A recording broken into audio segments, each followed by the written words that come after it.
Green એરંડાની 3000 કરતાં વધુ બોરીની આવક થાય છે, પરંતુ ગત વર્ષ કરતાં આ વર્ષે એરંડાનો ભાવ નીચો રહેવા પામ્યો છે। વર્તમાન સમયના એરંડાના 750 થી 768ના ભાવ સામે ગત વર્ષે આ સમયગાળા દરમિયાન એરંડાનો ભાવ 900 રૂપિયાની ઉપર હતો। ભાવ નીચા જવા પાછળ એરંડાની નિકાસ થતી ન હોવાનું વેપારીઓ જણાવે છે।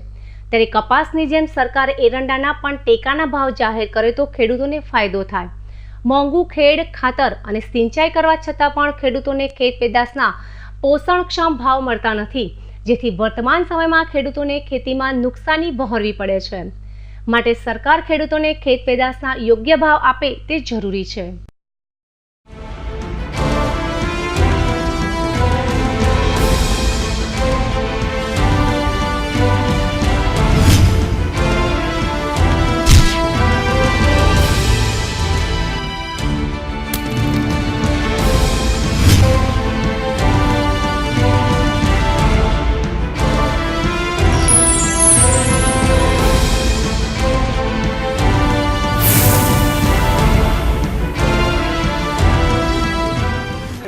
आज मार्केट यार्डनी अंदर एरंडा लगभग बंपर स्टॉक आवे छे।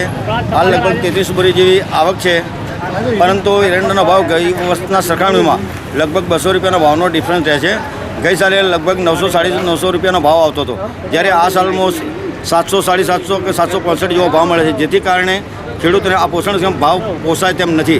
तो सरकारश्रीए आ अंगे एरंडानी पण खरीदी करी અને આ અંગે આગળ વિદેશની અંદર મોકલવા જોઈએ। વિદેશની અંદર હાલ એરંડાની ખરીદી ઓછી હોવાના કારણે માર્કેટની અંદર ભાવ નીચા છે એમ વેપારી વર્ગનું પણ કહેવું છે। તો આ માટે સરકારે તાત્કાલિક ધોરણે નિકાસનો માર્ગ ગોતી અને એરંડાનો ભાવ વધારી અને ખેડૂતોને પોષણક્ષમ ભાવ મળે અને ખેડૂતો આર્થિક રીતે સદ્ધર થાય તેવા પ્રયત્નોમાં સરકારશ્રીએ કરવા જોઈએ।